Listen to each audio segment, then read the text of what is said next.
Magandang umaga po sa inyong lahat at live mula dito sa Pag-asa Weather Forecasting Center.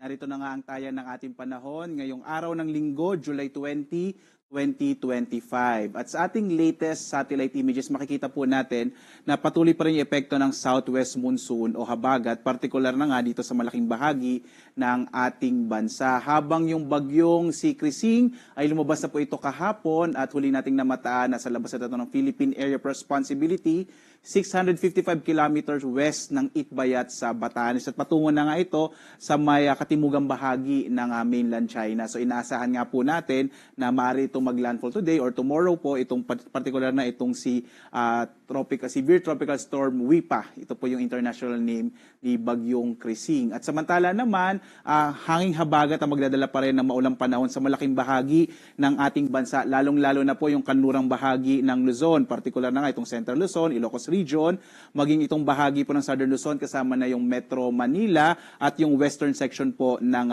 Visayas. Samantala naman, inaasahan din natin ang maulap na kalangitan na may mga kalat-kalat na mga pag-ulan, particular na nga sa nalabing bahagi ng Luzon at ng Visayas, maging sa bahagi ng Zamboanga Peninsula at gayon din sa may area ng Northern Mindanao at Caraga. Yung nalalabing bahagi ng Mindanao, inaasahan naman natin mga isolated rain showers and thunderstorms ang mararanasan. Sa ngayon nga, wala tayong minomonitor pa na low pressure area sa loob ng Philippine Area of Responsibility. Pero posible pa rin na magkaroon tayo ng bagyo sa mga susunod na araw o sa mga susunod na linggo dahil inaasahan nga natin na 2 hanggang 3 bagyo ang maaaring mabuo papasok sa loob ng Philippine Area of Responsibility ngayong buwan nga ng Hulyo. So pangalawa nga po ito, bagyong Krising ngayong buwan. Samantala, as of 2 a.m. po, naglabas ng mga heavy rainfall warnings ang iba't ibang mga regional offices ng Pag-asa. Makikita po natin dito, naka-orange warning pa rin yung bahagi ng Zambales, gayon din dito sa may area ng Occidental Mindoro, habang yellow warning yung iba pang bahagi po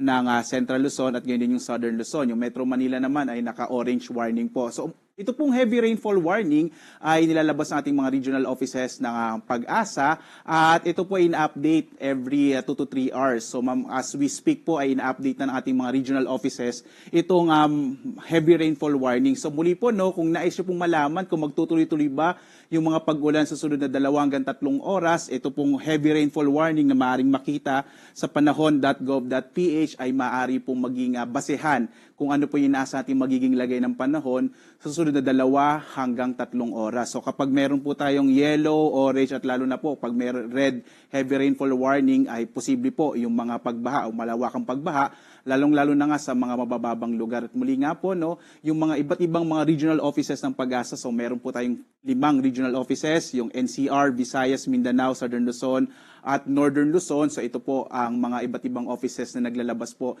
ng ating mga heavy rainfall warning. So ulitin po natin to, yung heavy rainfall warning, ito yung ating inaasahang magiging lagay ng panahon sa susunod na 2 hanggang 3 oras.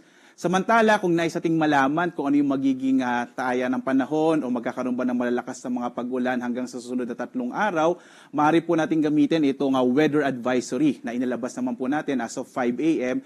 Ngayong araw nga, magpapatuloy yung malalakas na mga pag-ulan, partikular na nga sa Zambales, Bataan, Pangasinan, Cavite, Batangas, at Occidental Mindoro. Samantala, inaasahan din natin yung mga malalakas na mga pag-ulan na maaaring magdulot ng mga localized flooding sa nalalabing bahagi ng Ilocos Region, Benguet, gayon din sa Tarlac, sa bahagi din ng Pampanga, Bulacan, Rizal, kasama yung Metro Manila, Laguna at Oriental Mindoro. So ngayong araw po yan.